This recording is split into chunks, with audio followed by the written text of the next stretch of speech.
우리 예수님만 이 모든 영광 받기에 합당하신 한 분이십니다. 오늘 이 밤도 우리 예수님의 이름만 높아지기에 합당하신 밤입니다. 여러분, 이제 3일째네요. 잘 지내세요?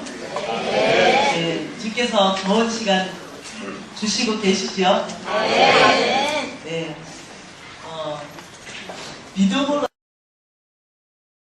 언제 가능할까요? 믿음으로 사는 삶. 우리 지금 계속 보고 있잖아요.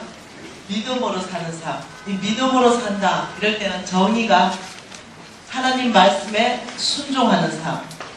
네, 순종은 내가 할 일. 이것은 내가 할 일. 네, 신뢰하는 삶. 이것은 하나님이 하실 일. 자, 이거라 그랬습니다. 때 하나님 말씀 듣고 사는 삶, 하나님의 음성을 듣고 사는 삶, 이렇게 했는데, 네, 믿음으로 사는 삶이 가능해진다면 어떤 일이 우리 인생 가운데 일어날까요? 여러분, 세상 경제 시스템, 문화 시스템, 아니면 세상 이러면 마귀적인 것들, 이 모든 다 포함해서 이 세상을 이길 수 있는 유일한 길, 그 길이 요한 1서입니다. 요한 1서 5장 4절 말씀 한번 읽어볼게요.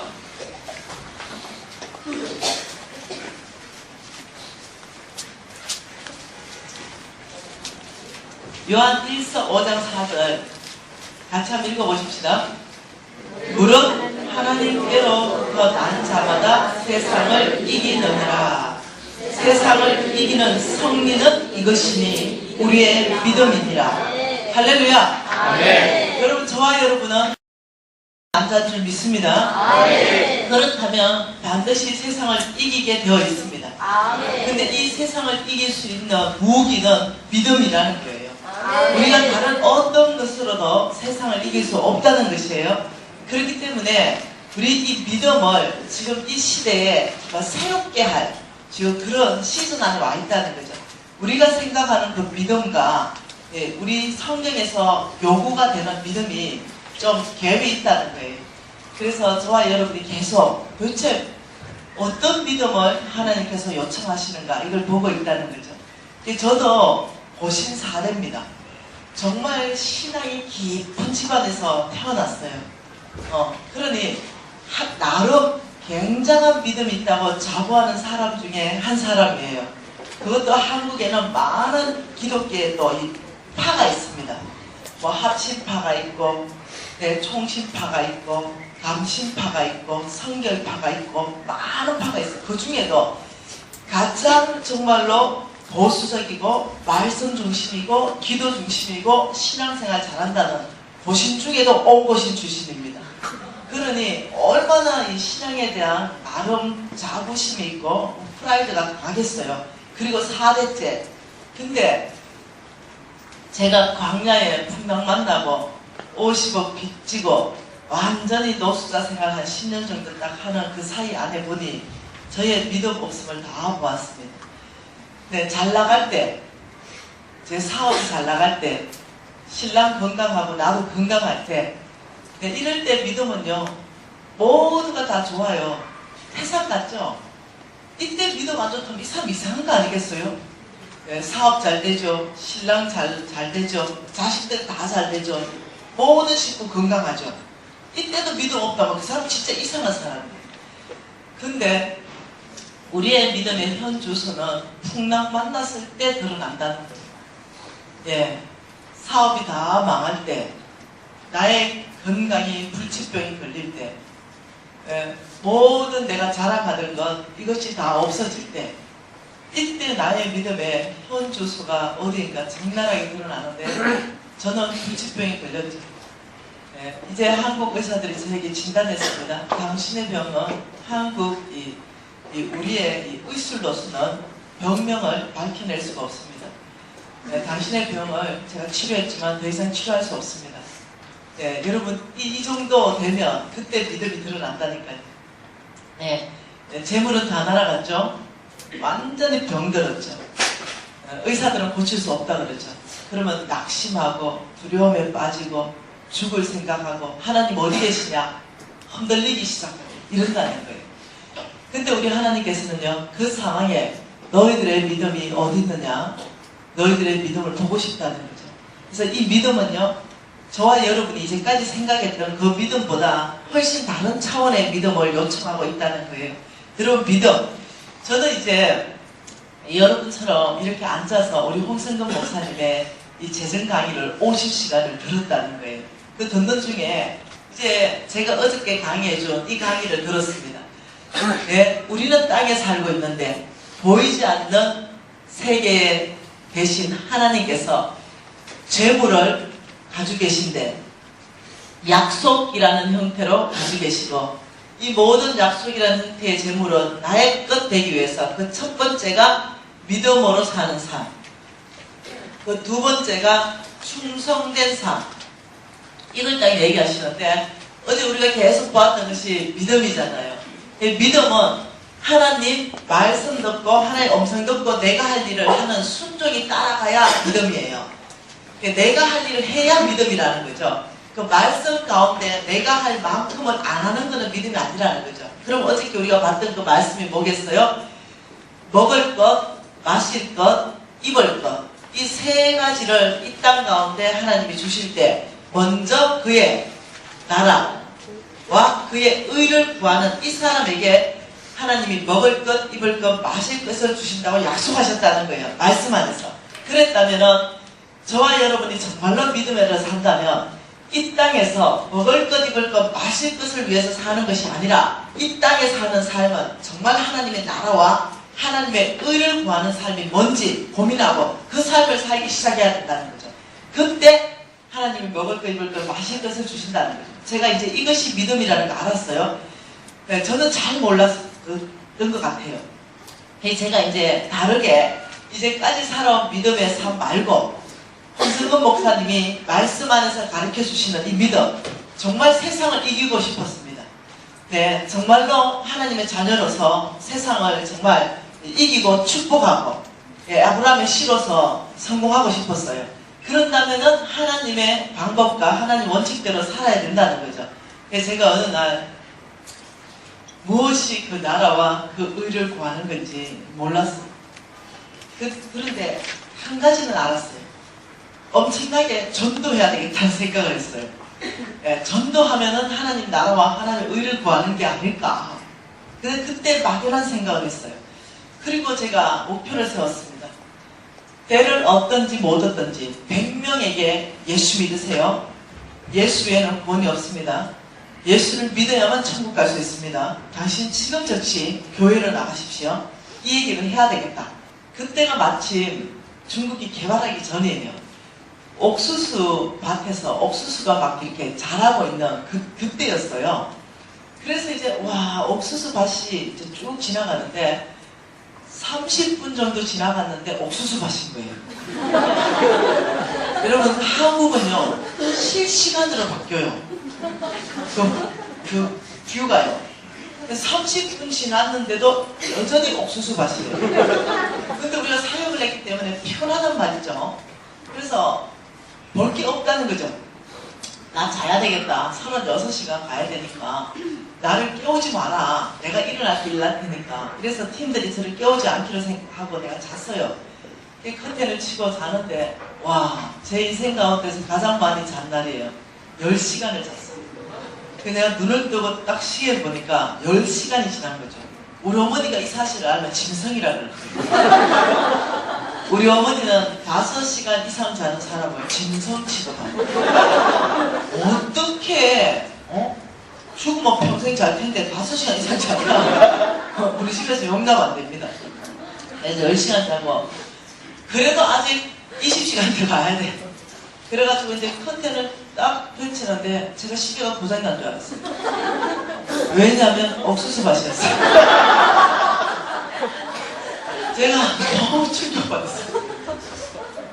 어떻게 이럴 수가 있냐 팀들한테 물었어요. 열차가 멈췄냐? 그러니까 뭔 소리 하냐? 우리 10시간 동안 지금 옥수수 밭만 봤어요. 그때 제가 느낀 게 뭐냐면요, 중국 땅덩어리가 크다더만 정말로 크는구만. 그때 처음 느꼈어요. 어떻게 10시간이 옥수수 밭입니까? 제가 그때 그 광경을 잊어버려지지가 않아요. 그리고는 저는 이제 생각했어요. 중국 땅에 대해서 나름대로 생각한 거예요.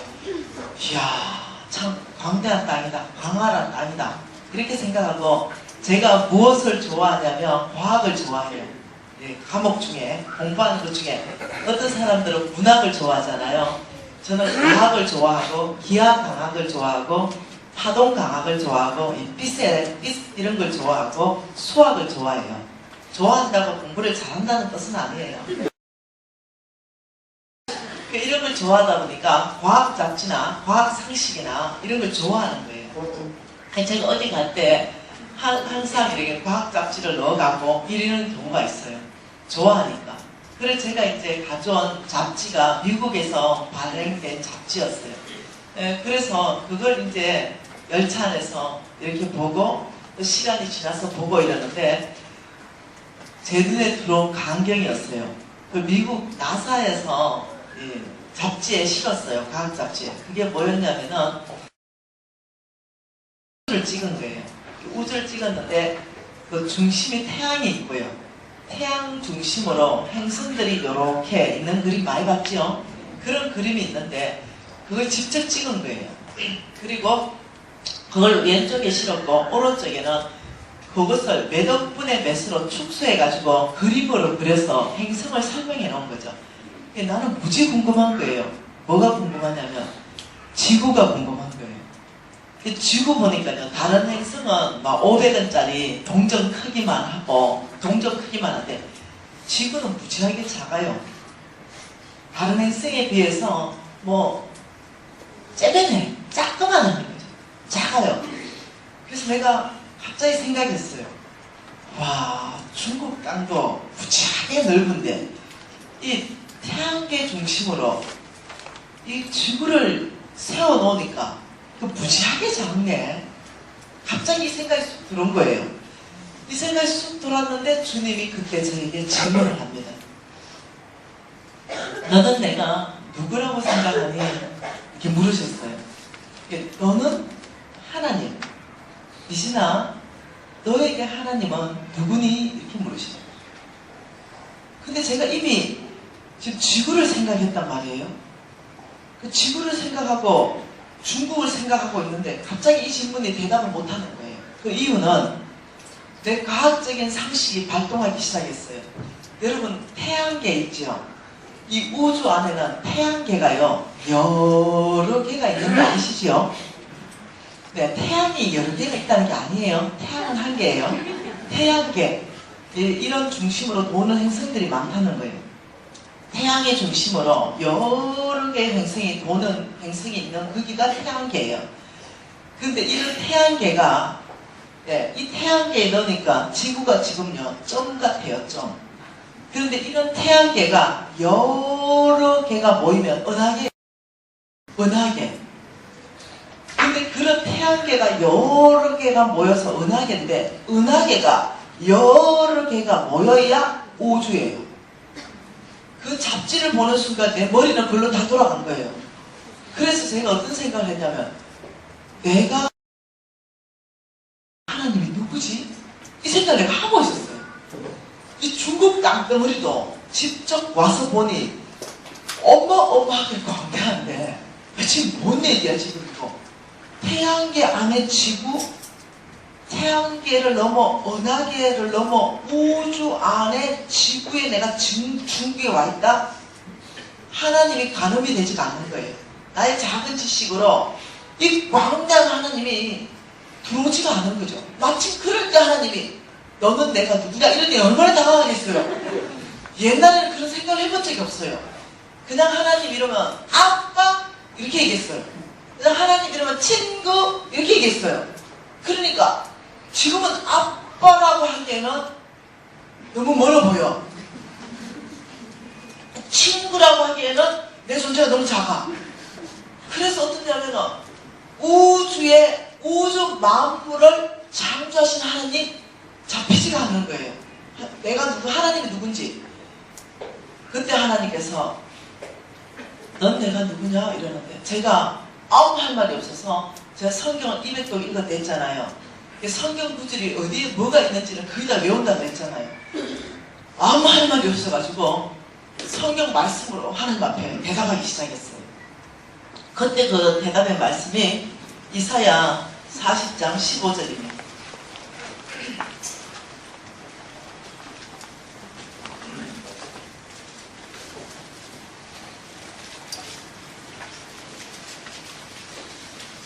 이사야 40장 15절요. 같이 한 절 읽어볼까요? 보라, 그에게는 열방이 통에 한 방울의 물과 같고 저울의 작은 티끌 같으며 섬들은 떠오르는 먼지 같으니 너는 눈을 들어 하나님을 보라. 하나님에게는 열방이 지구가 하나님에게는 큰 통에 큰 통 있죠? 그게 딱 한 방울의 물과 같다. 여러분 상상이 다 되죠? 상상이 되기 시작하죠? 태양계를 넘어 은하계를 넘어 우주를 생각해보면 상상이 되기 시작하죠? 이 말씀이 그때 이해가 되었습니다. 그때. 그러면서 우리가 말하는 일본 있죠? 일본? 섬나라 일본. 이 섬 일본은요 한국의 4배가 넘어요. 그런데 이런 섬은 하나님에게는 딱 떠오르는 먼지. 이해되죠? 왕대하신 하나님이 누군지가 보이기 시작하죠. 근데 그날 하나님께서 하나님 존재 자체가 누군지를 저에게 보이기 시작했어요. 제가 막연하게 생각했어요. 하나님 이러면 그냥 우주를 만드신 하나님 이 정도 생각했어요. 막상 중국 땅을 보고 그 태양계 안에 지구를 집어넣어보고 우주 안에 지구를 집어넣어보니까 이 말씀이 정확하게 이해가 됐어요. 그리고 갑자기 내 안에 거룩한 부담감이 생겼어요. 두려움. 어떻게 할 바를 모르는 거예요. 내가 이제까지 말했던 그 하나님과 뭔가 다른 하나님인 것 같아요. 그래서 제가 그 자리에서 무릎을 꿇습니다. 무릎을 꿇고 이 말씀으로 하나님 앞에 고백하기 시작했어요. 당신은 전능자입니다. 이거 제가 이제 처음으로 하나님에 대해서 객관적으로 보기 시작했어요. 그러면서 제가 점점점 머리가 땅에 대지기 시작했어요. 그 하나님의 어떤 존재 앞에 제가 티끌같이 느껴졌어요. 그리고는 땅바닥에 완전히 내 몸을 납작하게 엎드리기 시작하면서 주님, 제가 누굽니까? 이게 이해가 되기 시작했어요. 하나님, 제가 누굽니까? 이제 하나님 누군지는 이제 알겠어요. 근데 나는 티끌 같은 거예요. 하나님 보시기에 저라는 존재는 누군지 알려주세요. 너무 거룩한 두려움이 왔어요. 그리고 납작 엎드렸을 때 하나님께서 저에게 말씀하신 말씀입니다. 저는 이미 홍성근 목사님 말씀으로 여러분이 알고 있는 것처럼 내가 아브라함의 씨라는 걸 알고 있었어요. 이거 하나님한테 컨펌 받고 싶었습니다. 그랬는데 하나님이 그때 계속 말씀해준 말씀이 이사야 41편 옆에 41장 14절 말씀이에요. 같이 한번 읽어볼까요? 버러지 같은 너 야곱아, 너의 이스라엘 사람아, 두려워하지 말라. 나 여호와가 말하노니 내가 너를 도울 것이라. 내 구속자 이스라엘의 거룩한 이니라. 제가요 이때 하나님 말씀을 이해를 했어요. 버러지 같은 너 야곱아. 옛날 버전은요 지렁이 같은 너 야곱아 이렇게 말했어요. 네, 지렁이. 하나님이 만든 모든 피조물 중에 가장 힘이 없고 연약한 존재는 지렁이에요. 근데 지금 야곱을 부를 때 지렁이 같은 너 야곱아 이래 불렀어요. 하나님 눈에 야곱. 여러분 제가 아브라함의 씨기 때문에 제가 야곱이에요. 제가 이삭이죠. 아브라함 한번 딸이죠. 나한테 꼭 그렇게 부르는 것 같아요. 지렁이 같은 너 미신아. 그러면서 하나님이 왜 이렇게 야곱을 지렁이 같은 야곱아 불렀을까가 마음을 이해를 했어요. 하나님 눈에 야곱이 지렁이가 아니에요. 야곱이 야곱을 보니 지렁이에요. 비신을 보니 지령이에요. 내 자신을 보니 아무 힘도 없는 나약한 존재, 지렁이 같이 내가 느껴지는 거예요. 왜? 50억 부도 내가지고 완전히 끝났지요. 나를 도와줄 사람 이 지구상에 없지요. 병원 불치병 걸렸죠. 이런 상황 가운데 내가 내 자신을 늘 바라볼 때 난 힘이 없어, 난 나약해, 아무것도 할 수 없어, 이런 게 늘 무기력함에 제가 잡혀 있었단 말이에요. 그러니 아무 힘도 없고 소망도 없고 어떻게 할 수 없는 그런 상황 가운데 내 자신을 바라보면 늘 절망이요. 이런 상황 가운데 있었을 때거든요. 믿음으로 살아보려고 애를 쓸 때, 그럴 때였거든요. 그런데 그날 주님이 야곱을 바라보는 시선을 건드려줬습니다. 너는 너 자신을 보니 지렁이 같은 너 미시나, 지렁이 같은 너 야곱아, 두려워하지 말라. 두려워하지 말라는 거죠. 왜요? 나 여호와가 말하노니 내가 너를 도울 것이다. 하나님께서 내가 너를 도울 것이기 때문에 너 두려워하지 말라. 이것이 그날은 내 심장을 타치하기 시작했습니다. 왜? 나는 하나님의 도움이 절실히 필요했거든요. 50억의 문제를 해결해야 됐고 나의 불치병 문제를 해결해야 됐거든요. 그런데 내 자신을 바라보면서 늘 절망 가운데 빠져서 뭔가라도 지푸라기라도 잡아보기 위해서 지금 어디 와 있냐면 그 나라와 그 의를 구하기 위해서 중국 땅에 와 있었던 거예요. 그런데 그 땅에서 하나님 말씀하기 시작한 것이 내가 너를 도울 것이라. 그러면서 하나님께서 그날 아주 나를 새로운 차원으로 이끌어 가셨습니다. 그 말씀을 15절입니다. 보라, 지렁이 같은 너 빛이나 두려워하지 마라. 내가 말하노니 너를 도울 것이다. 두려워하지 마라. 그러면서 15절에 또 보라. 네, 자, 이사야 40장 15절에 또 보라 그랬어요. 이때 보라 할 때는 너는 눈을 들어 하나님이 누군지 보라. 그에게는 하나님을 볼 수 있는 시선을 보여줬어요. 근데 이날은 나 자신을 보여주는 시선을 주님께서 보여주셨고, 그리고 눈을 들어 하나님을 보라. 네 자신을 바라보지 말고 네가 눈을 들어서 하나님을 바라보기 시작하면 하나님이 너를 돕는데 하나님의 힘이 너의 힘이 되어줄 것이고 하나님의 능력이 너의 능력이 되어주시며 하나님의 치료의 강선이 너에게 바라게 될 것이다. 왜? 내가 너를 도울 것이다. 너는 눈을 들어 너가 할 일은 주를 바라보는 것이다. 근데 너는 너 자신의 한계를 바라보지 말고 능하신 하나님을 바라보라. 보라. 너가 주님의 능력을 바라보고 한다면 내가 너를 이가 날카로운 새 타작기기로 만들 것이다. 너는 산들을 쳐서 부스러기로 만들 것이고 작은 산들은 겹처럼 만들 것이다. 내가 너의 힘이 되어줄 거니까 네가 얼마나 타작기가 날카로운지 태산 같은 문제들이 산처럼 태산 같은 문제들도 이 타작기기 안으로 들어오면 겹처럼 돼버린다. 너는 그런 사람으로 바뀔 것이다. 그날 주님이 말씀하셨어요. 그래 하기 위해서 너는 내 자신의 한계를 바라보며 절망 가운데 있는 것이 아니라 너의 한계를 뛰어넘는 믿음을 새롭게 하겠다. 여호와가 누군지 하나님이 누군지 너의 믿음을 새롭게 하라고 했어요. 그러면서 하나님께서 계속 말씀하셨죠. 그게 이사야 43장입니다. 19절이었어요. 보라, 같이 있습니다. 성경 말씀은 보라, 내가 새 일을 행하리니 이제 나타날 것이라. 너희가 그것을 알지 못하겠느냐. 반드시 내가 광야의 길을 사막의 강을 내겠다. 그날 하나님이 나한테 또 말씀하신 게 뭐냐면 너는 눈을 들어 새 일을 행하시는 그분을 바라보라. 너의 능력이 아니라 하나님이 너의 인생 가운데 새 일을 행해 주실 것이다. 그것은 너는 지금 광야 한복판에 와 있지. 전 노숙자였거든요.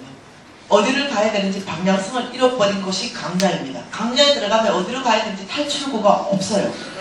그런데 하나님이 이 광야에서 내가 너에게 새 길을 낼 것이다. 제가 아무것도 먹을 것이 없는 그런 곳에 있었는데 이 사막에서 강을 내어줄 것이다. 내가 너의 인생 가운데 행할 일이 광야의 길을 내는 것이고 사막에 강을 내는 것이다. 이건 네가 할 것이 아니라 여호와 하나님이 할 것이다. 그러면서 그날 주님께서 저에게 말씀하신 말씀이 18절입니다. 같이 읽을까요?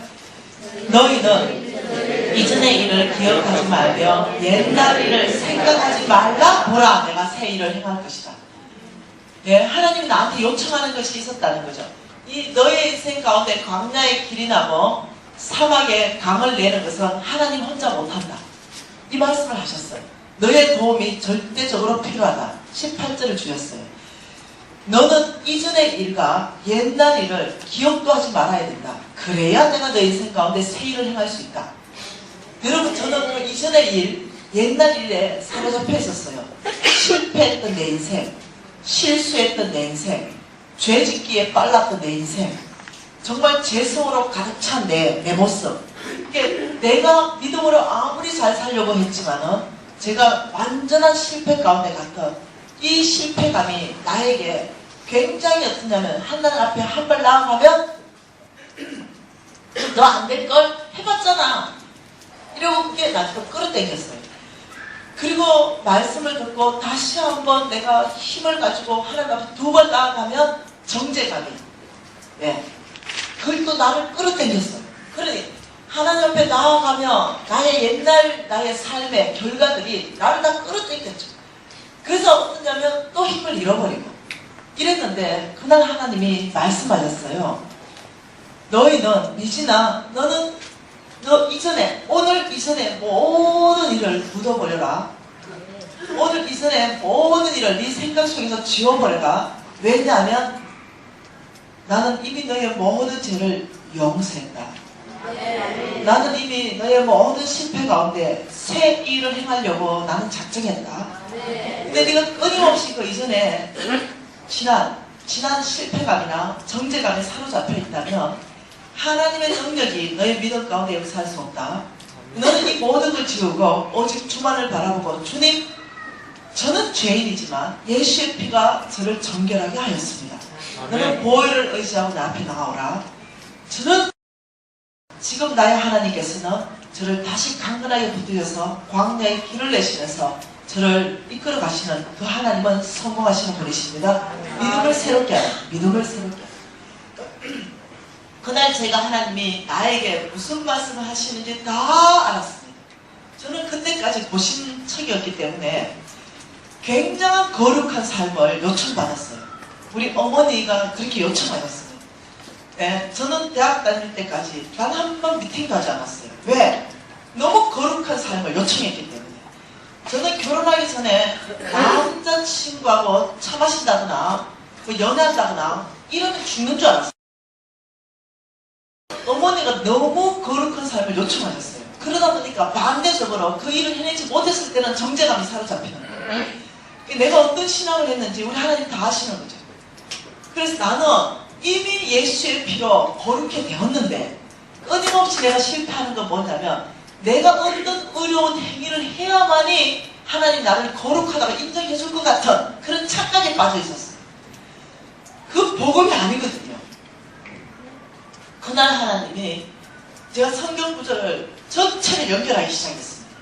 예수의 피가 너의 어떤 죄, 과거에 지은 모든 죄, 현재 짓는 모든 죄, 네가 앞으로 지을 모든 죄까지 예수의 피는 너의 모든 죄를 사하는 피다. 이걸 내가 아는 거예요. 그래서 제가 그날에 굉장히 자유를 맛봤어요. 그러면서 더 책임감이 생겼어요. 더 거룩하게 살고 싶었어요. 옛날에는 안 됐는데, 근데 그날 뭔가 모르겠어요. 정말 하나님 앞에 거룩하고 좀 허먹고 부끄럽지 않게, 내가 거룩하니 너희도 거룩하라. 이 말씀에 도전이 확 왔어요. 내 율법으로 지키려는 삶이 아니라 그냥 이 삶을 살고 싶었어요.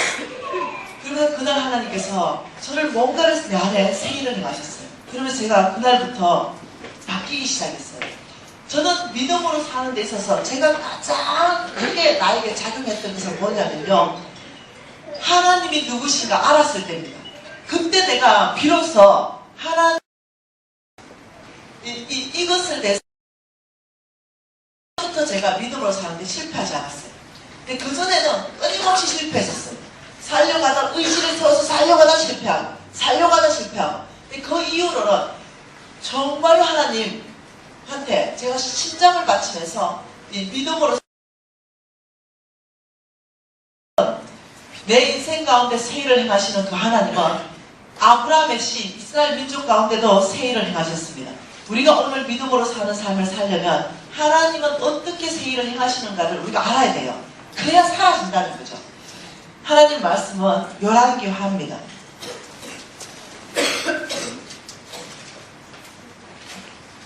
열왕기하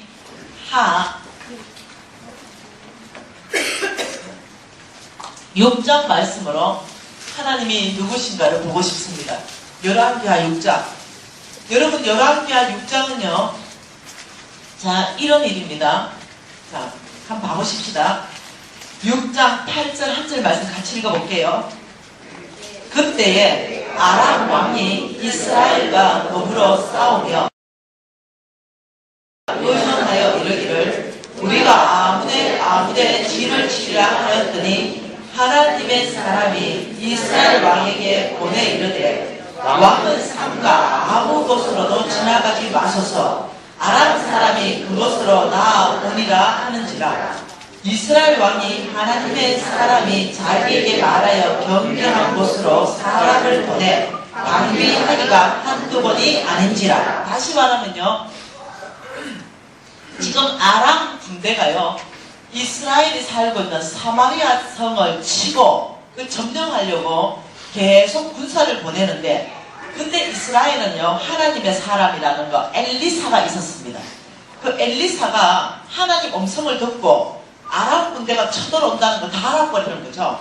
그래서 이스라엘 왕에게 말해주는 거예요. 아람 군대가 어디 쳐들어오니까 미리 가서 매복했다가 치십시오. 이래서 계속 실패를 한 거예요. 그러니까 이 아람 왕이 화가 났습니다. 그게 11절입니다. 같이 읽어볼게요. 이러므로 아람 왕이 마음이 불편하여 그 신복들을 불러 이르되 우리 중에 누가 이스라엘 왕과 내 통하는 것을 내게 말하지 아니하였는가 하니 그 신복 중 한 사람이 이르되 우리 주여 아니로소이다. 오직 이스라엘의 선지자 엘리사가 왕의 침실에서 하신 말씀을 이스라엘 왕에게 고하니라. 우리 중에 내통하는 자가 있어 첩자가 있는 게 아닙니다. 그게 하나님의 사람 이스라엘에 엘리사 때문에 이런 일이 있었습니다. 이러니까 아람 왕이 작전 바꾼다 그럼 했어요. 여기가 사마리아 성입니다. 이스라엘 민족이 있어요. 아람 군대가 어떻게 작전을 바꿨냐면 사마리아 성을 에워싸라. 겹겹이 에워싸라. 한 놈도 바깥으로 빠져나가지 못하게 하고 한 놈도 들어가지 못하게 해라. 겹겹이 에워싸고 굶겨 죽이겠다. 이렇게 작전을 바꿨습니다. 이 사마리아 성은요 이제 어떠냐면 꼼짝없이 굶어서 몽땅이 다 죽게 생긴 거죠. 이런 작전을 썼어요. 그러니 어떤 일이 발생했는가 한번 봅시다. 24절 같이 한번 읽어볼게요. 이후에 아람 왕 베나닷이 그의 온 군대를 모아 올라와서 사마리아를 에워싸니 아람 사람이 사마리아를 에워싸므로 성중이 크게 줄여서 나귀 머리 하나에 은 80세겔이요 비둘기 똥 4분의 1갑이 은 5세겔이라. 다시 말하면 겹겹이 에워싸버렸기 때문에 음식이 다 사라지기 시작해서 형편없는 음식, 먹을 수도 없는 이 음식이 어마어마하게 비싸졌다는 거예요. 엄청나게 비싸서 돈을 아무리 줘도 비둘기 똥 같은 그 음식도 구하지 못하게 됐어요. 그러니 어떤 일이 발생했냐면 이거 역사적인 사실입니다. 허구가 아니에요. 28절, 29절 같은 일이 발생했습니다. 같이 읽을게요. 또 이르되 무슨 일이냐 하니 여인이 대답하되 이 여인이 내게 이르기를 내 아들을 내어 놓아라. 우리가 오늘 먹고 내 아들을 우리가 드디어 내 아들을 삶아 먹었더니 이튿날에 내가 그 여인에게 이르되 내 아들을 내어 놓아라. 우리가 먹으리라 하나 그가 그의 아들을 숨겼나이다 하는지라. 두 여자가 이스라엘 왕에게 나왔습니다. 왕이시여, 우리가 우리의 아들을 잡아먹기로 했습니다. 그래서 오늘은 우리 아들을 정말로 이 여러분이 정말 있었던 일이에요. 오늘은 우리 아들을 잡아먹었습니다. 그런데 이 다음날 이 아들을 잡아먹으려니 이 여자가 빼돌렸어요. 왕이시여 심판해 주십시오. 이렇게 두 여자가 온 거예요. 그러니 왕이 얼마나 기가 막힌지 30절에 왕이 그 여인들의 말을 듣고 자기의 옷을 찢으니라. 이만큼 굶주렸다는 거죠. 이해됩니까? 상황이 이해돼요? 예, 이런 상황이 발생할 때 하나님이 엘리사에게 임합니다. 이때 여러분 이것은 지금요 아브라함의 시인 저와 여러분에게 말씀하시는 거예요. 성경 말씀을 통해서 하나님 말씀해 주시는 거예요. 7장 1절에 엘리사가 이르되 여호와의 말씀을 들을지어다. 여호와께서 이러시되 내일 이맘때 사마리아 성문에서 고운 밀가루 한 스아를 한 세겔로 매매하고 보리 두 스아를 한 세겔로 매매하리라 하셨느니라. 자, 여호와의 말씀을 들으십시오. 여러분이 지금요 사마리아 성에 있는 주인공들입니다. 네, 지금 내 아들을 지금 잡아먹어야 되는 이런 상황 가운데 있는 거예요. 이때 하나님의 사람 엘리야가 말하는 거죠. 우리한테 말하는 거예요. 하나님께서 말씀하셨습니다. 하나님의 말씀을 들으십시오. 내일 이맘때 24시간 안에 하나님께서 밀가루 한 스아를 한 세겔로 보리 두 스아를 한 세겔로 매매하게 될 것이다. 다시 말하면 오늘 아들을 잡아먹는 이 상황이 바뀌어서 양식들이 땅에 깔릴 것이다 이 말입니다. 허다하게 그냥 땅에 밟힐 것이다. 언제? 24시간 안에. 여러분 대답해 보세요. 지금 오늘 아람 군대 물러가지 않았어요. 이런 상황 가운데 하나님의 사람이 저와 여러분에게 내 아들을 잡아먹는 이 상황 가운데 내일 이맘때 24시간 안에 음식들이 땅에 뿌려져서 밟힐 겁니다. 이렇게 얘기하면 여러분 어떻게 반응하실래요? 지금 하나님이 말씀하셨어요. 눈에 보이는 상황은요 아이를 잡아먹어야 되는 상황이에요. 근데 하나님이 말씀하셨어요. 24시간 안에 이 일을 행하겠다고 했어요. 여러분 어떻게 반응하실 거예요? 여러분 이때 반응하기 결코 쉽지가 않아요. 나의 환경이 눈에 보이는 이 사건과 상황이 믿음으로 반응하기가 굉장히 어려워요. 이런 상황 가운데 이스라엘 왕이 의지하는 장관이 있습니다. 이 장관은 국무총리 정도 되는 그런 장관이에요. 이 장관이 그 말씀에 반응하는 말씀이 2절입니다. 7장 2절요. 그때에 왕이 그의 손에 의지하는 자 곧 한 장관이 하나님의 사람에게 대답하되 여호와께서 하늘에 창을 내신들 어찌 이런 일이 있으리요 하더라. 엘리사가 이르되 내가 내 눈으로 보리라. 그러나 그것을 먹지는 못하리라. 여러분 장관이요 이렇게 말했습니다. 엘리사가 내일 이맘때 안에 하나님께서 능한 일을 행하실 것입니다. 아니요. 지금 아이를 잡아먹는 이 상황 가운데 하나님이 하늘에 창을 내신들 어찌 지금 이 일이 일어나겠습니까? 불신앙. 하나님이 말했다는 거예요. 하나님이 말씀하신 그 말씀에 믿음이 하나도 없어요. 아니요. 지금 애를 잡아먹는데 어찌 24시간 안에 아람 군대가 물러가지도 않았는데 어찌 이런 일이 있습니까? 이렇게 반응했어요. 그러니까 엘리사가 너 눈으로는 보게 될 거다. 네 못 먹을 때 이랬어요. 여러분 반응 한번 해보세요. 한번 여러분 이 상황 가운데 실제 상황 가운데 반응해보세요. 왜? 믿음이 세상을 이긴다고 했어요. 믿음이 지금 여러분의 환경을 돌파하게 되는 거예요. 네. 믿음이 여러분의 병도 돌파하게 돼요. 반응 한번 해보세요. 여러분한테 지금 하나님 말하는 거죠. 내일 이맘때 어떻게 반응하시겠어요? 지금 이 안에 있는 사람은 솔직하게 내 마음이 장관처럼 반응할 수도 있겠어요. 그러면 어떻게 되는지 보자는 거죠. 하나님은 어떤 방법 방법으로 24시간 안에 이 일을 행하실지 궁금한 거죠. 이때 어떤 일이 있었냐면 성문, 이스라엘 성 안으로 들어간 성문 어기에 나병 환자, 문둥이가 4명이 있었습니다. 문둥병자 4명. 그때 이스라엘 법이 문둥병자는 성 안으로 못 들어가요. 성 안에 들어가면 돌로 쳐 죽입니다. 그러니 성 밖에 문둥이가 4명이 있었는데 이 문둥이들이 너무 이제 배가 고파 죽을 지경이니까 서로 의논합니다. 자, 그게 3절입니다. 성문 어기에 나병 환자 4사람이 있더니 그 친구에게 서로 말하되 우리가 어찌하여 여기 앉아서 죽기를 기다리냐.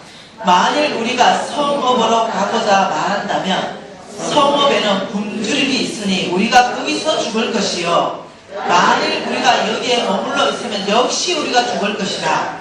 그런즉 우리가 가서 아람 군대에게 항복하자. 그들이 우리를 살려두면 살 것이요 우리를 죽이면 죽을 것이라. 이제 문둥이들이 서로 말했습니다. 이 답이 아니다. 죽는다. 여기에 머물러 있는 것도 답이 아니다. 굶어 죽는다. 우리의 답은 아람 군대한테 이쪽으로 가서 항복하는 거다. 항복. 이쪽에 가서 우리가 아람 군대한테 항복을 하면 아람 군대가 혹시 우리를 살려주면 우리가 살 것이요 이들이 죽으면 어차피 죽은 모습이니까 여기서 죽을 것이라. 우리 아람 군대 쪽으로 가자. 이래서 문둥이들이 오케이 우리 글로 가자 이래 된 거예요. 여러분 저는 안경점을 하면서요 문둥이들을 안경을 해준 적이 있습니다. 안경을 해준 적이 있는데 그 1세대 문둥이들 있잖아요. 문둥병이 심하게 왔던 문둥이들. 그래서 눈이 다 문드러졌고요. 정말로 코가 다 문드러졌어요. 그 기가 다 떨어져 나갔습니다. 손이 뚝뚝 떨어져 나갔어요. 발이 다 뚝뚝 떨어져 나가. 사람의 형상이 아니에요. 그런데 그 사람을 내가 만지고 안경을 해줘야 됐었어요. 근데 참 어려웠어요. 근데 그 사람은 전염되지 않아요. 그런데도요 사람의 형상이 아니에요. 그런데도 만지기가 두려워요. 근데 제가 그때 기도하고 이 일을 해야 되겠다 생각해서 문둥이들에게 안경을 맞춰주면서 복음 전하는 일들이 있었어요. 그래서 문둥이 안경을 해주는데 문둥이들은 잘 못 걸어요. 왜냐하면 발이 다 떨어져 나갔기 때문에. 그렇기 때문에 우리처럼 이렇게 못 걸어요. 한 발을 띄고 한 발을 쭉 이렇게 걸어요. 그리고 한 발을 띄고 한 발을 쭉 걸어요. 그러니까 제가 문둥이에 대해서 너무 잘 아니까 이 문둥이들이 어떻게 걸어갔는지를 제가 상상이 되는 거죠. 이 4명이 그때는 비포장 도로예요. 돌과 자갈이 많은 데입니다. 이 문둥이들이 한 발을 뛰고 한 발을 주르륵 걷고 4명이 동시에 또 한 발을 뛰고 한 발을 주르륵 걷고 주르륵 거니까 어떻게 돌들이 두루두루두루두루 부딪히기 시작한 거예요. 근데 우리 하나님의 아이디어 그 문둥이의 발소리 큰 군대 소리를 바꿉니다. 그래서 아람 군대는 그 문둥이들이 걷는 소리를 듣고 하나님의 한번 봐보세요. 6절에 이는 주께서 아람 군대로 병거 소리와 말 소리와 큰 군대 소리를 듣게 하셨으므로 그러니까 군대가 없어요. 그런데 이 문둥이의 발걸음을 이거 내 묵상이에요. 문둥이 발걸음을 그래 쓰셨는지는 모르겠지만 무슨 발걸음 쓰셨겠어요? 하나님은 늘 있는 것부터 창조하시는 분이니까 플러스 1을 쓰시는 분이니까 문둥이의 발걸음을 군대 소리로 바꿀 수 있는 거죠. 그래서 이 아람 군대에는 어마어마한 큰 군대 소리 말바꾸 소리로 막 들리는 거죠. 이 아람 군대가 난리가 났어요. 이거 뭔 말이냐? 아람 사람이 서로 말하기를 이스라엘 왕이 우리를 치려하여 헷 사람의 왕과 애굽의 왕들을 돈을 주고 그들을 우리에게 오게 하였다.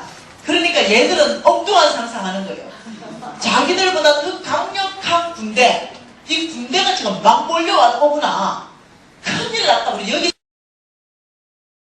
이러면서 어떻게 하냐면 목숨을 위하여 해질 때 7절에 일어나서 도망하되 그 장막과 말과 나귀를 버리고 목숨을 위하여 도망한지라. 이때가 36개 주황당이라. 아무것도 못 챙깁니다. 너무 급해가지고 그냥 완전히 그냥 하냐? 36개 주랑당을 치게 돼요.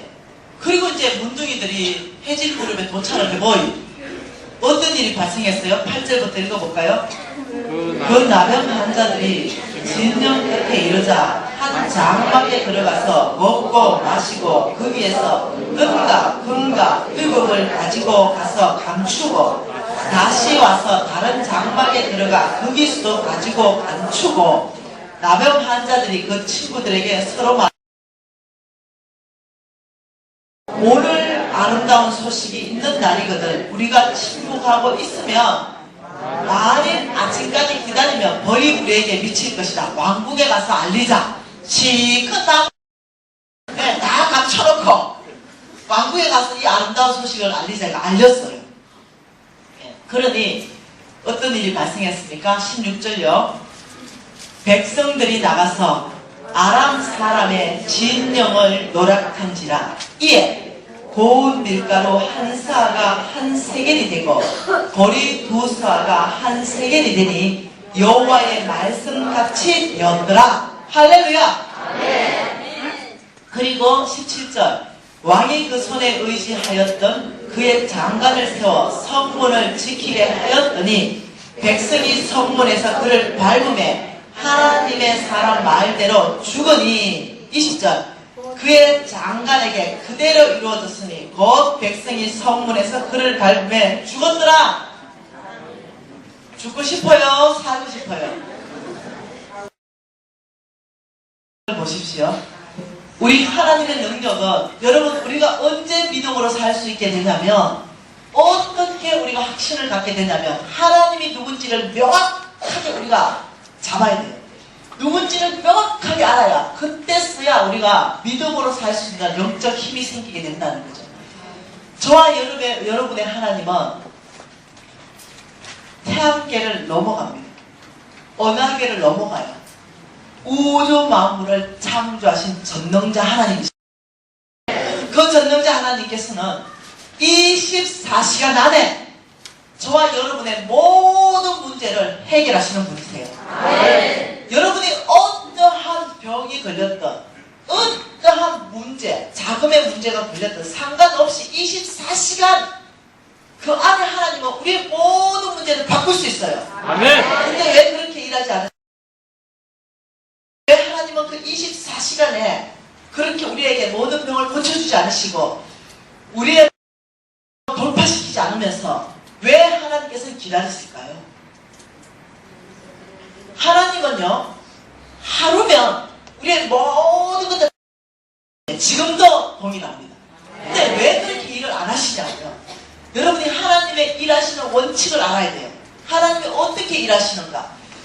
여러분 하나님이 일하시는 원칙 중에 하나가 뭐냐면 구원의 원칙이 있습니다.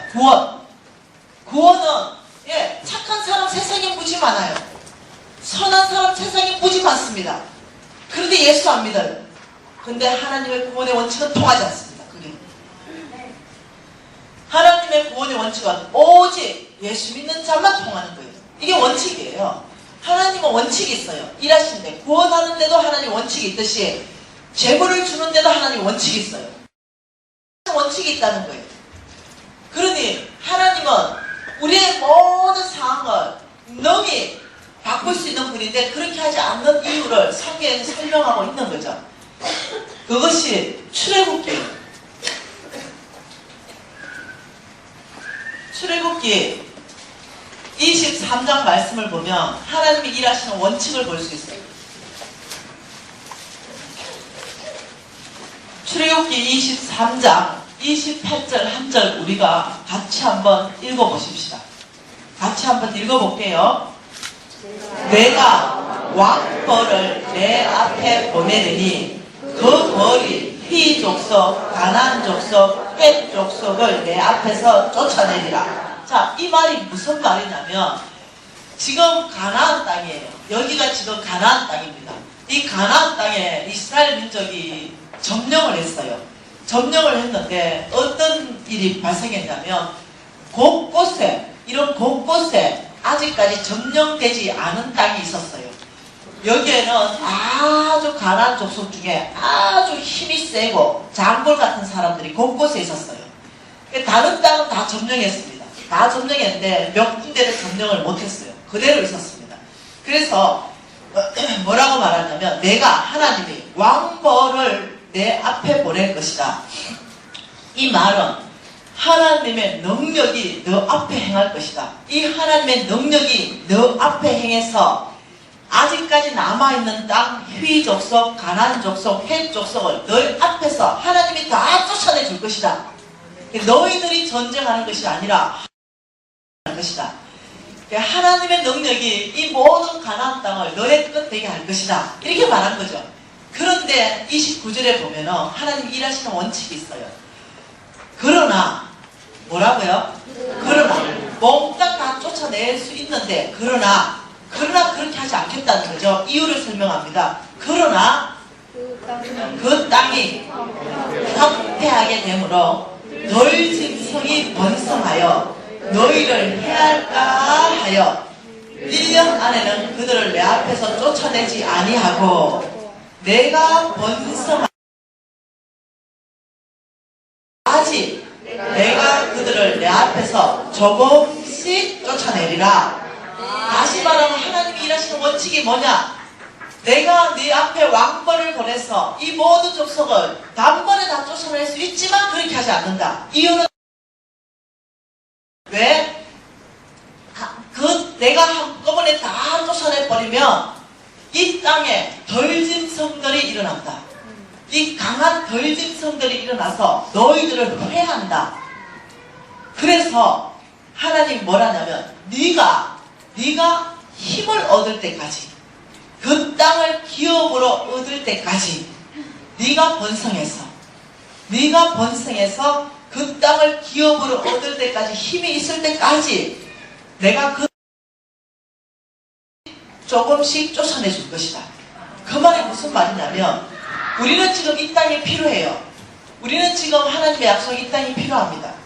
이것은 나를 아프게 하는 어떤 것이에요. 경제적인 어떤 내 같으면 50억이라는 거예요. 50억. 이 50억입니다. 이 50억이 나를 묶고 있는 이거 하나님 24시간 안에도 나한테 하실 수 있죠. 근데 하나님이 일하시는 방법이 뭐냐면 여러분은 건강 문제 있고 있을 수 있어요. 저 역시도 건강이 있었어요. 저는 이 50억이 남의 땅이에요. 이거 내 땅으로 회복돼야 되는데 하나님이 이걸 하루아침에 안 한다.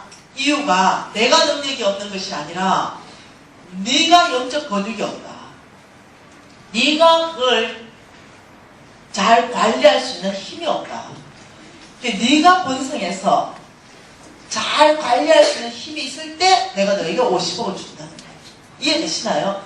네. 다시 말하면 하나님의 원칙이 내 삶 안에 적용되어서 나의 영적 권육이 되고 나의 힘이 되는 이래 되어서 정말로 하나님의 원칙으로 내가 완전히 삶이 바뀌어서 이제는 하나님이 주셔도 타락하는 것이 아니라 짐승이 나를 행하는 것이 아니라 능히 내가 하나님의 나라를 확장할 수 있는 사람, 하나님의 사람을 쓰임받을 수 있는 사람, 이 영적 권육과 외적인 힘, 관리할 수 있는 힘이 될 때 하나님이 어떠냐? 싹 썰어버리고 너에게 줄 것이다.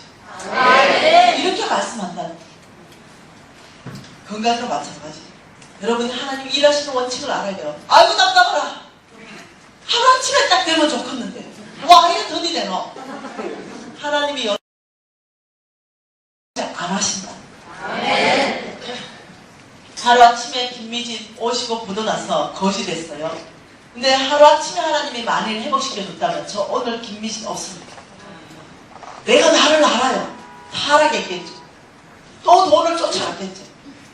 또 내 힘과 내 능력으로. 근데 이랬겠죠. 그런데 10년이라는 세월을 노숙자로 살게 하시면서 정말로 하나님의 재정 원칙을 내 삶 가운데 깊이 적용하고 내가 정말로 이 영역만큼을 통과할 때 하나님은 그만큼을 회복시켜주셨어요. 지금 불치병이 다 완치되지 않았어요. 90% 완치됐습니다. 아주 10%는 불치병을 안고 있어요. 좀 있으면 또 어때? 내가 막 고쳐달라 소리도 안 해요 지금. 막 사명자는 안 죽으니까 이런 생각하고 있습니다. 나 죽는다는 사명 끝났겠지. 하나님이 나 필요하시면 고쳐주겠지. 이제는 아주 배짱이 생겼어요. 네.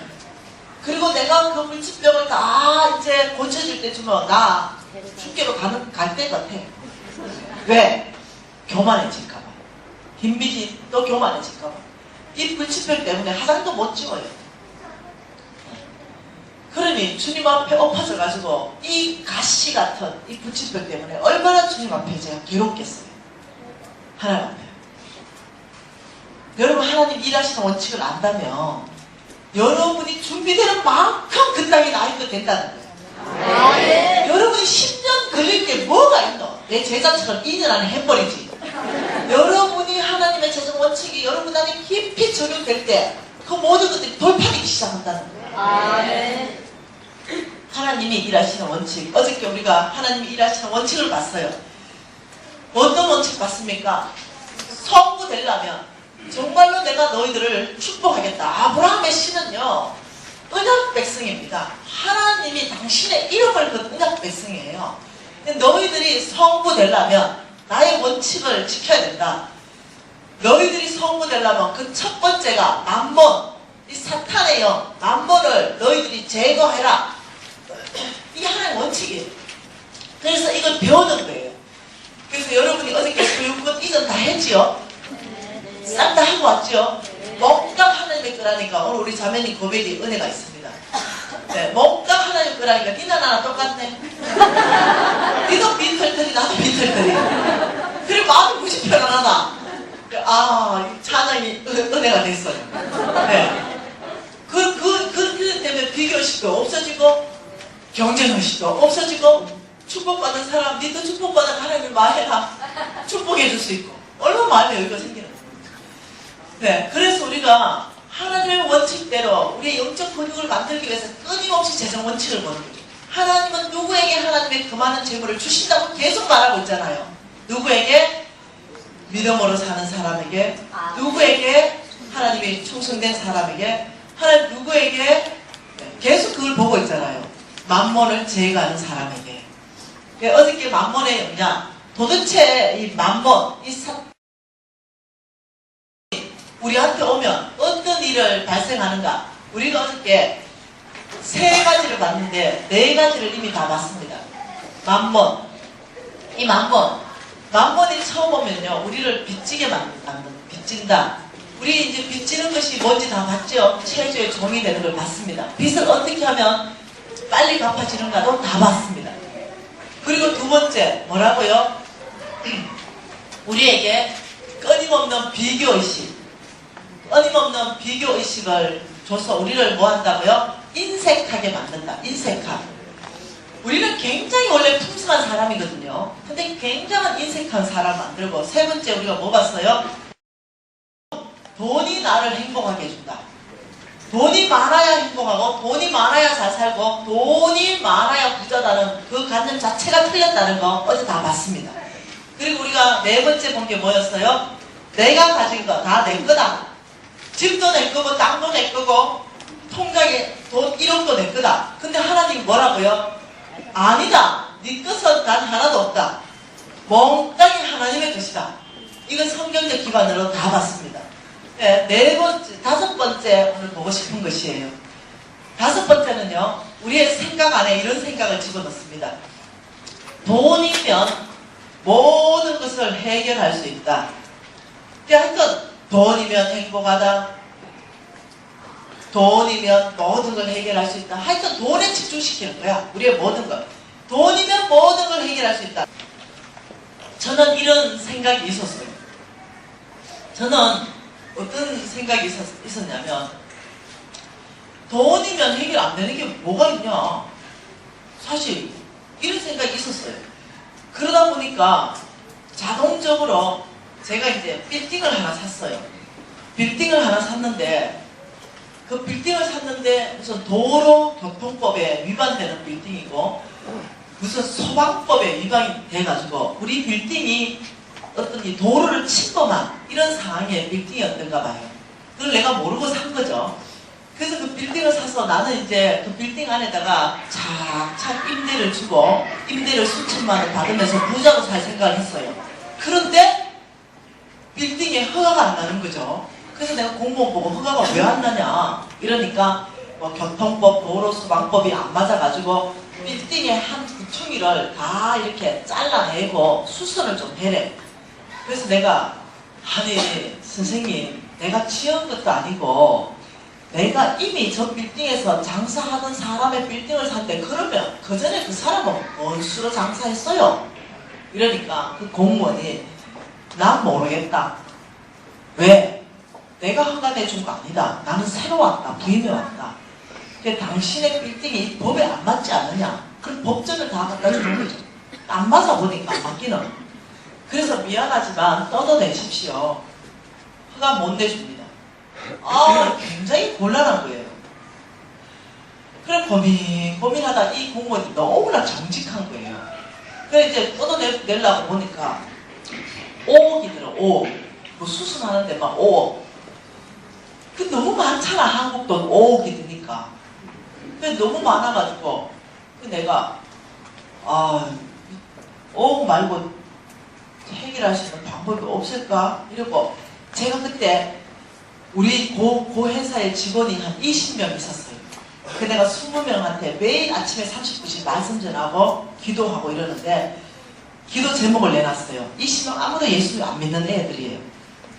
이 5억을 들어서 빌딩을 수순하느라니까 돈이 너무 많이 드니까 하나님이 도와줄 수 있도록 기도 좀 해주라. 돈 안 들고 해결할 수 있도록. 이래가 이제 애들이 기도하고 이랬는데 어느 날 저녁에 가만 생각하니까 방법이 있어. 봉투에 한 3천만 원 정도 넣어주면 될 것 같아. 네. 그래가지고 이제 봉투에 3천만 원 넣어가지고 내 속에 뭐가 있냐면 돈으로 해결 안 되는 게 뭐가 있을까? 이게 있으니까 행동은 나오는 거야. 속에 있는 게 나오는 거야. 그 봉투에 한 3천만 원 넣어가지고 이제 이 책에다가 넣어가지고 포장해가지고 그 공무원한테 전달합니다. 근데 나 혼자 생각했어. 저 공무원이 워낙 정직하기 때문에 내 돈을 분명히 허가를 안 내주면 내 돈을 돌려줄 거다. 내 돈을 먹었다면 허가는 나올 거다. 나는 이래도 손이 안 나고 저래도 손이 안 나. 네? 그러니까 돈을 보냈어요. 그래서 우리 유부장 있죠, 그 유부장 한번 들어가봐 허가 좀 받아온다 이러니까 사장님 독한 사람이라서 안 된대. 내가 좀 약 좀 먹였다 갔다 온나 이러니까 갔다 오면서 사장님 허가증이 나왔습니다. 허가증을 들고 온 거 허가증. 네. 그래서 내가 할렐루야 하나님이 하셨도다. 그래서 이제 여기에 이제 이 20명 모아놓고 제가 예배를 드리면서 제가 나눕니다. 여러분 하나님이 도와주셨습니다. 네, 이렇게 5억 들고 3천만 원을 해결했습니다. 이렇게 얘기했어요. 내가 바보 아니에요? 그 예수 안 믿는 사람한테 내가 하나님을 이렇게 소개한 거예요. 내가 섬기는 우리 하나님은 불의한 하나님입니다. 내가 섬기는 우리 하나님은 뇌물 주는 하나님입니다. 내가 섬기는 우리 하나님은 부정직한 분입니다. 이걸 소개한 거예요. 내가 충분히 짓을 했죠. 네, 하나님 하나님께 영광을 하면서 박수치고 몰라도 애가 이렇게 몰라. 하나님은 정직하십니다. 하나님은 공의로우십니다.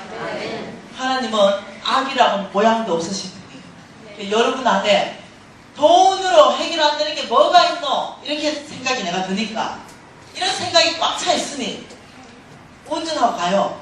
그러다가 아주 급하면 중앙선을 팽 넘어버리는 거예요. 그러다가 경찰 아저씨한테 딱 걸렸잖아요. 아줌마 중앙선 넘어가 별점이 얼마인지 압니까? 아줌마 이렇게 운전하면 안 되지요. 선생님 죄송해요. 너무 급해가지고 다시는 안 그러겠습니다. 운전면허증 내세요. 네. 그리고 운전면허증 뒤에 돈은 몇만원 끼워가지고 저 한 번만 주세요. 왜? 돈을 해결하려고. 그래서 그 경찰 아저씨 아줌마 안 된다니까요. 아줌마 말귀를 진짜 못 알아듣네 하고 온 데를 살피더니 빨리 가세요.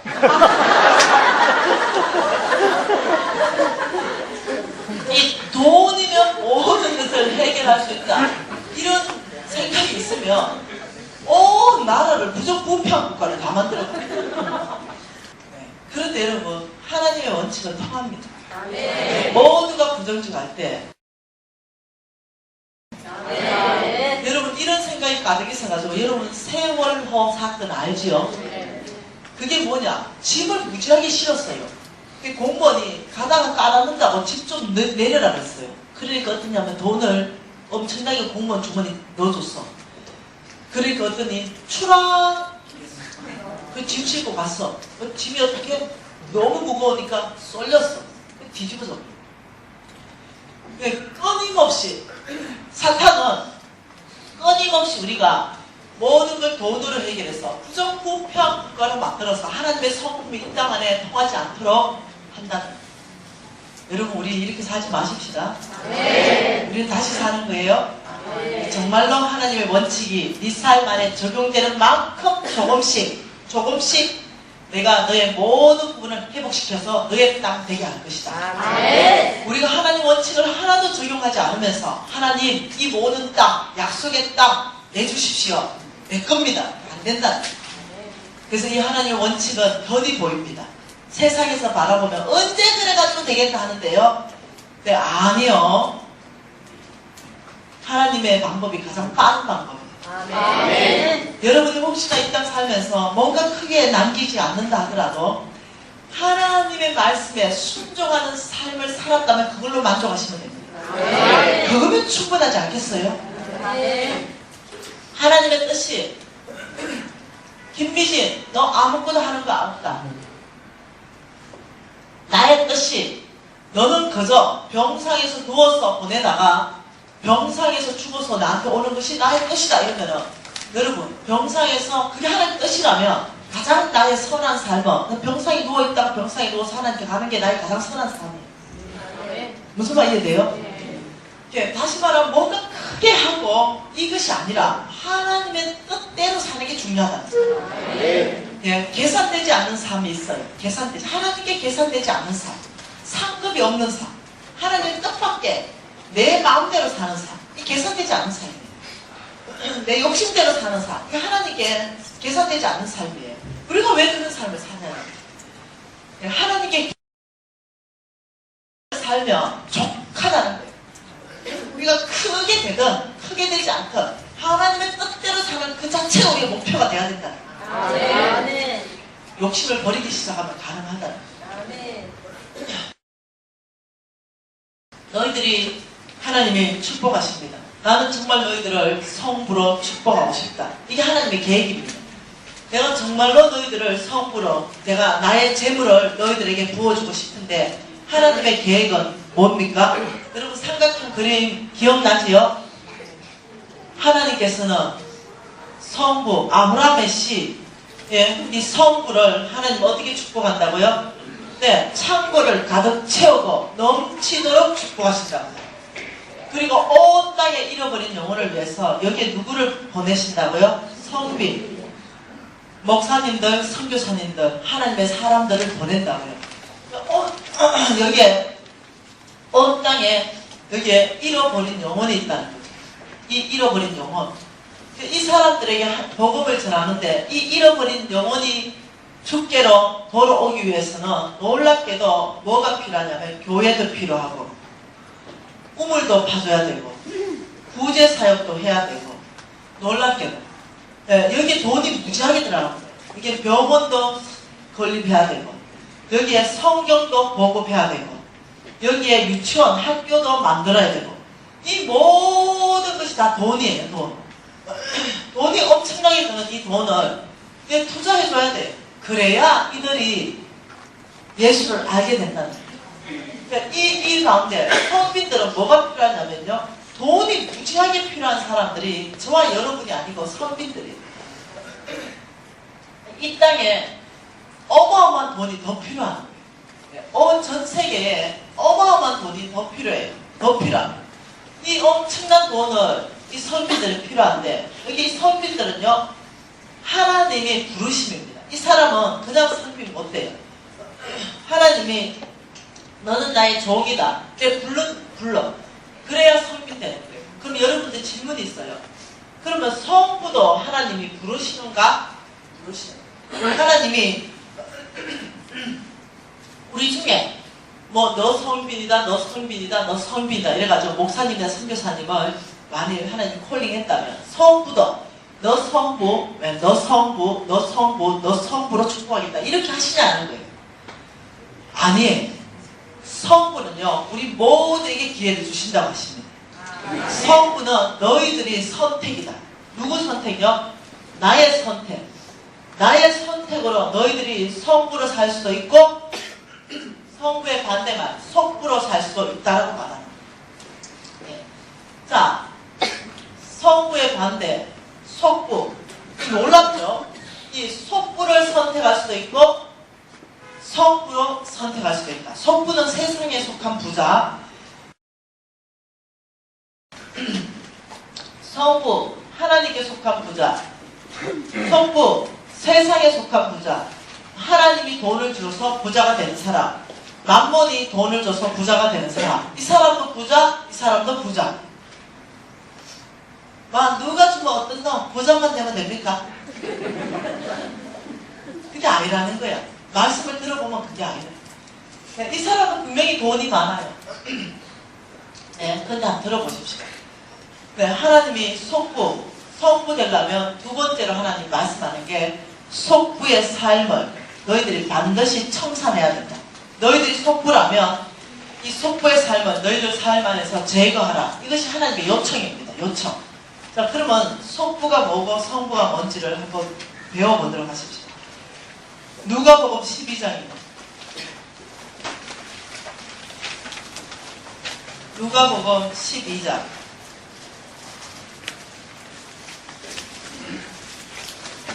여러분 12장 16절 17절 두 절 말씀만 우리가 읽도록 하겠습니다.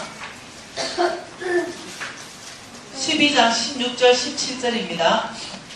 또 비유로 그들에게 말하여 이르시되 한 부자가 그 밭에 소출이 풍성하매 심중에 생각하여 이르되 내가 곡식 싹을 곳이 없으니 어찌할까 하고. 자, 여기까지요. 자, 지금요 이 말씀을 읽어보니까 지금 비유로 말씀하셨다 이렇게 말했어요. 여러분 이해하셔야 되는 말씀이 있습니다. 천국에 대한 비밀은요 몽땅 비유로 말씀하셨습니다. 그래서 성경에서 예수께서 비유로 말씀하시는 모든 말씀은 여러분이 비유다 이러니까 예수님이 비유로 말씀하는데 얘가 말씀을 가볍게 생각해요. 아니요, 예수님이 비유로 말씀하신 모든 말씀은 무지하게 중요한 말씀입니다. 비유로 말씀하신 그 말씀 안에는요 몽땅히 비밀이 들어가 있습니다. 어떤 비밀이냐면 하늘나라의 비밀이 있어요. 이게 비유로 말했습니다. 그래서 비유로 말한 모든 말을 예수님이 이렇게 말합니다. 너희들이 듣기는 들어도 깨닫지 못하고 보기는 너희들이 오직 들을 게 있는 자만 이 말을 듣게 됩니다. 이 하늘나라 비밀도요 여러분 전체가 다 못 깨달을 수도 있다는 거예요. 오직 들을 게 있는 자만 깨닫고 우리가 알아버리는 거죠. 비밀은 이거예요. 예수 믿으면 천국 간다. 이게 비밀이에요. 우리는 깨달았기 때문에 비밀이 아니죠. 밖에 있는 사람한테 예수 믿으면 천국 간다 이렇게 말하면 비밀이에요. 못 깨달아져요. 길은 넣어줘도 못 깨달아요.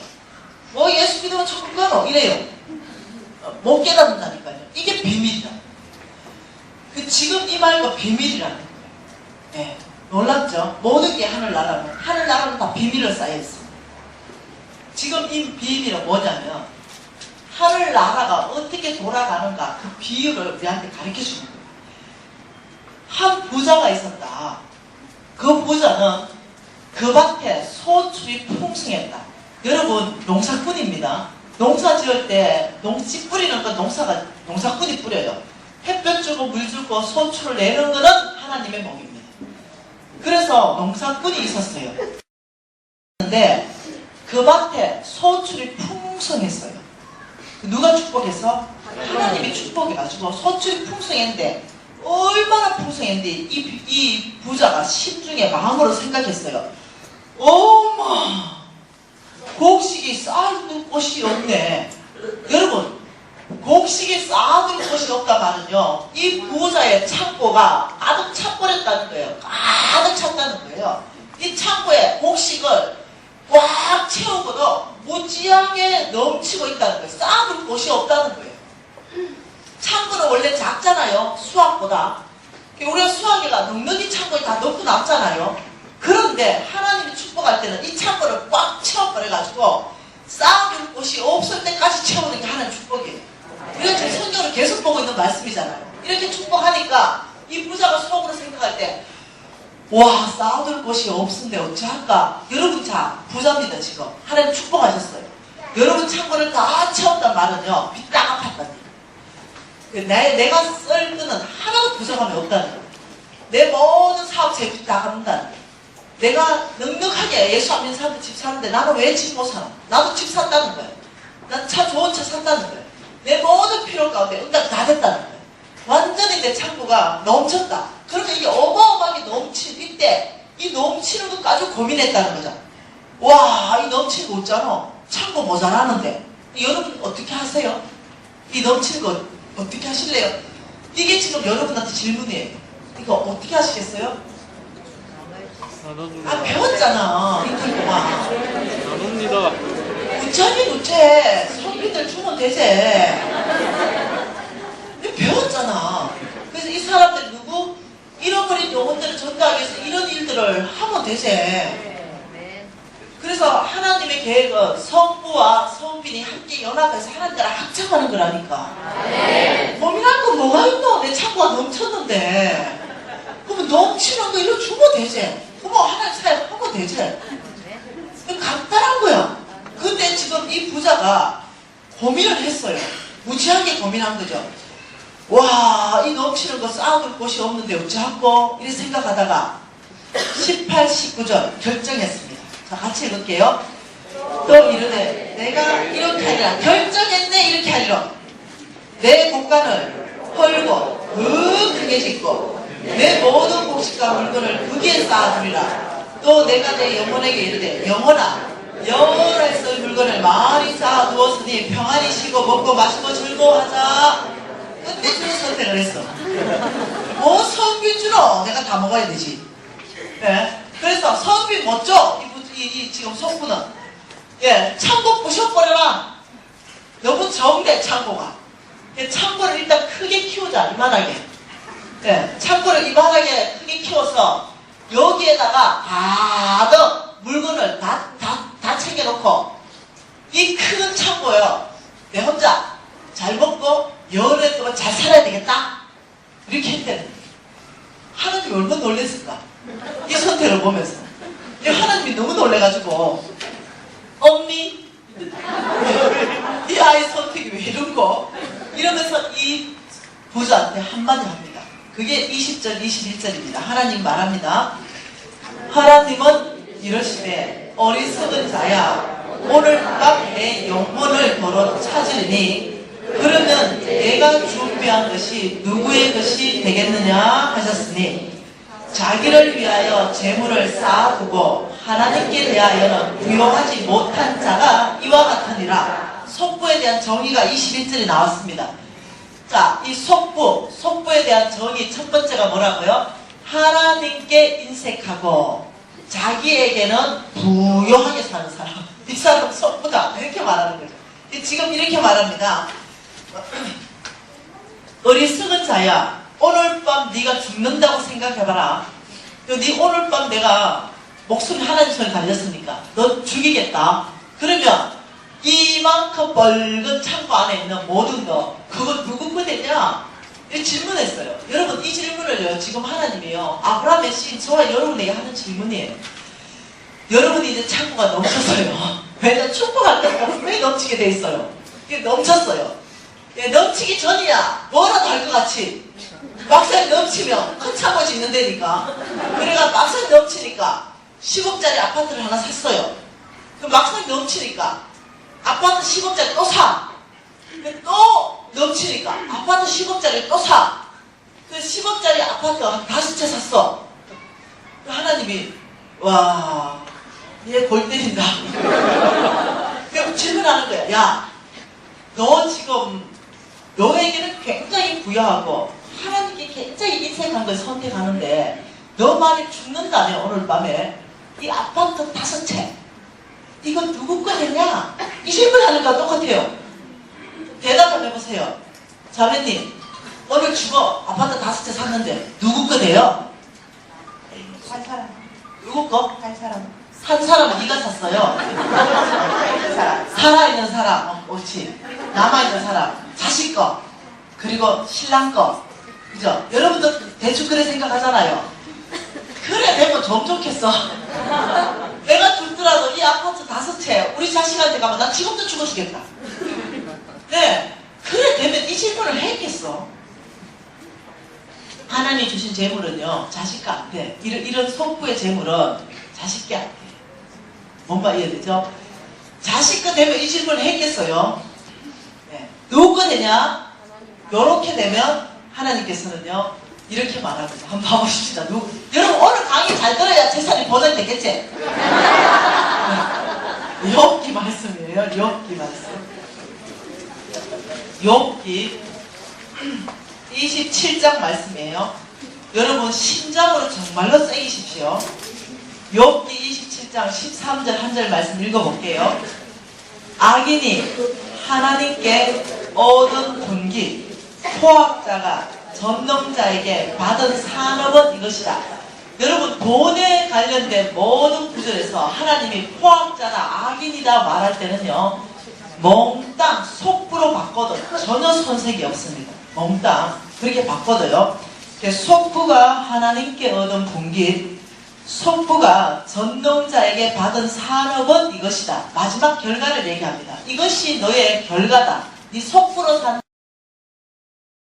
이거다. 그게 14절, 15절, 16절, 17절입니다. 같이 읽어볼까요? 그의 자손은 번성하여도 칼을 위함이요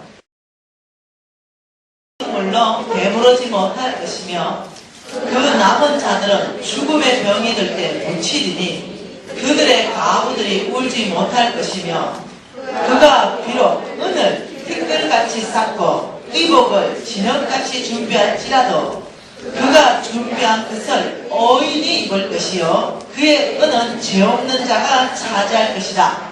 네 자손 음식물로 배부르지 못한다. 왜? 네가 아무리 은과 의복을 티끌같이 진흙같이 준비했다 하더라도 속부가 준비한 것을 누구에게 주겠다? 하나님 의인에게 주겠다. 의인. 나는 네 준비를 부에 이동을 시킬 것이다. 돈이 움직일 것이다.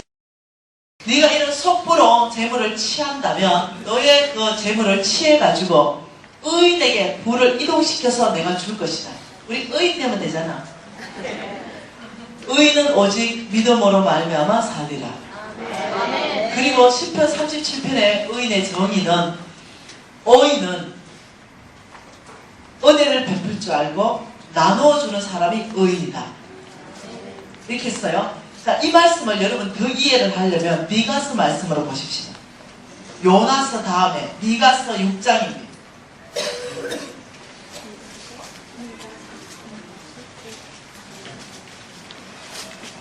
여러분 미가서 6장 10절, 11절, 12절, 14절 같이 한번 읽겠습니다. 요나서 다음에 있어요. 10, 11, 12절입니다. 같이 읽을게요. 악인의 집에 아직도 불의한 재물이 있느냐? 축소시킨 가정한 에바가 있느냐? 내가 만일 부정한 저울을 썼거나 주머니에 거짓 주얼줄을 부었으면 깨끗하겠느냐? 그 부자들은 강포가 가득하고 그 주민들은 거짓말을 말하니 자, 악인들은 그 부자들은 이렇게 말했어요. 다시 말하면 악인이라 표현되는 그 부자들은 속부를 말한다는 거예요. 이 악인들은 불의한 재물이 있고 가정한 에바를 쓴다 말은 사람을 배를 속이고 사이즈를 속이고 물건을 속인다는 것이에요. 그리고 그 입에 거짓말을 속여가지고는 돈을 번다는 거예요. 하나님이 말하는 두 번째 속부에 대한 정의 두 번째는 뭐냐면 부정직입니다. 이 방법으로 돈을 버는 사람을 하나님은 속부다. 하나님은요 정직하라고 말합니다. 그래서 이 부정직하게 돈을 벌고 하나님께는 인색하고 자기만을 위해서 돈을 쓴다면 하나님께서 결과를 말합니다.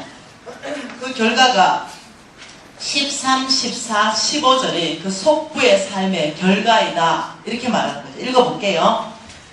그러므로 나도 너를 쳐서 병들게 하였으며 내 죄로 말미암아 너를 황폐하게 하였나니 내가 먹어도 배부르지 못하고 항상 속이 비릴 것이며 내가 감추어도 보존되지 못하겠고 보존된 것은 내가 칼에 묻힐 것이며 내가 씨를 뿌려도 추수하지 못할 것이며 감람열매를 밟아도 기름을 내 몸에 바르지 못할 것이며 포도를 밟아도 술을 마시지 못하리라. 이게 결과입니다. 속보로 산다면 너는 이런 결과를 보게 될 것이다. 첫째, 내가 너에게 병을 보낼 수 있다. 두 번째, 너는 감추어 놓은 것까지 내가 칼에 붙여서 싹 다 없앨 것이다. 너가 씨를 뿌려도 추수하지 못하고 감람열매를 밟아도 기름을 못 바른다. 네가 포도를 밟아도 술을 못 마신다. 다시 말하면 그 무가 너의 손에서 떠나게 될 것이다. 이렇게 말하는 거죠. 그 왜 이렇게 강력하게 무섭잖아요. 속부의 삶에 하나님이 어떻게 대적하냐면 두 가지로 대적하는데 첫 번째가 병입니다. 병. 그 두 번째가 재물입니다. 이 두 가지를 하나님은 성경에서 완전히 끝내겠다. 이렇게 말합니다. 그 굉장히 무서워요. 하나님이 이 속부를 왜 이렇게 완전하게 끝낼까요? 그 이유를 16절에 설명하고 있어요. 왜 그런지 아냐? 16절 때문이다. 16절요. 너희가 오므리의 율례와 아합의 집에 그들의 전통을 따르니 내가 너희를 황폐하게 하리라. 여러분, 지금 이렇게 말하는 거죠. 왜 내가 너희를 황폐하게 하는지 아느냐? 너희가 오므리의 율례와 아합의 집의 모든 예법과 전통을 따라가니 내가 이 두 가지로 너희들을 황폐하게 하였다. 왜? 아합의 아버지가 오므리예요. 아합 왕의 부인이 이사벨이에요. 이사벨이 섬겼던 신이 바알 신이에요. 바알의 원래 이름이 맘몬이에요. 다시 말하면 너희의 속부로 사는 것은 너희들 주인이 맘몬이기 때문에 그렇다. 지금 이 말을 하시고 계십니다. 하나님이 아니라 너희가 맘몬을 따라가니 내가 너희를 황폐하게 하여서. 자, 그럼 한번 더 읽어봅시다. 좀 더 보면 이해가 더 됩니다, 여러분. 마가복음 11장 보십시다.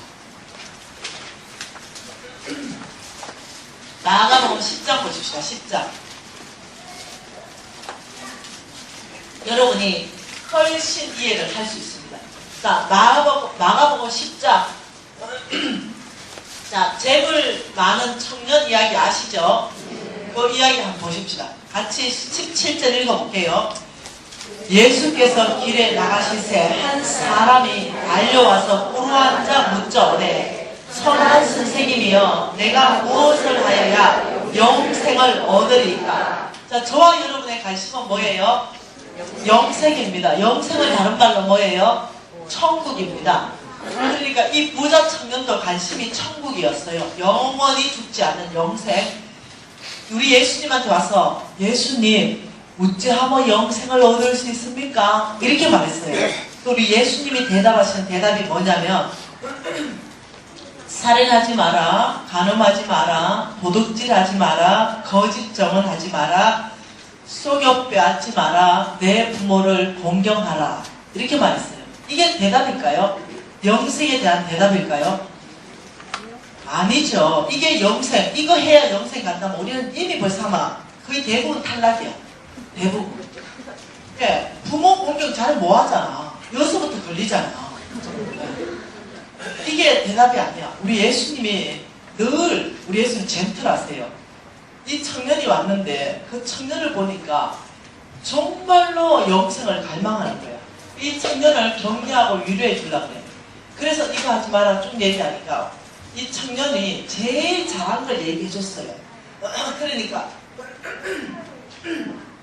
이 청년 대답이, 예수님, 어려서부터 내가 어떻게 20절에 다 지켰습니다.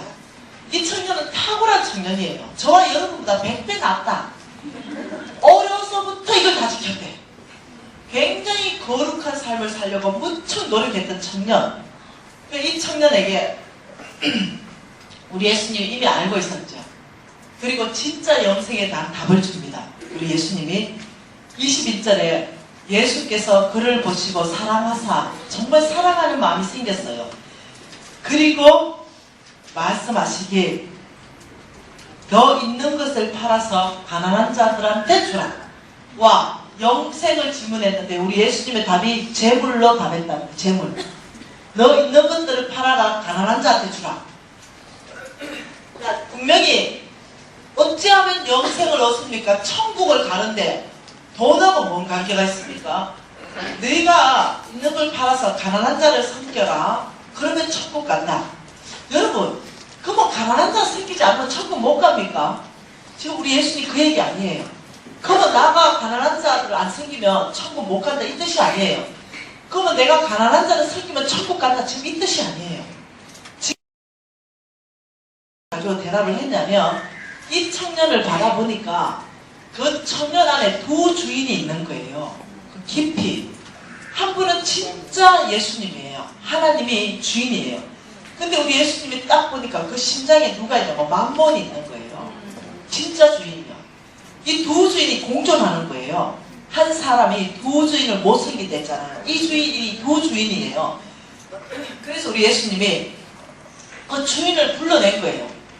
그 주인은 이 청년이 모르고 있으니까 너 있는 걸 팔아서 가난한 자한테 주라. 이러니까 이 청년 안에 숨어있던 진짜 주인이 쑥 나왔어요. 이렇게 말했어요. 뭐라고? 내가 안 먹고 안 살고 뼈 빠지게 벌어놓은 이 돈을 가난한 자한테 주라고? 안 되지. 말이 안 되지. 예.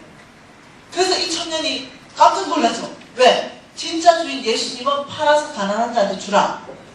그리고 내 안에 진짜 주인이 훅 들어가는데 안 되지. 여러분, 로마서 6장 16절 말씀 아니 안 봐도 돼.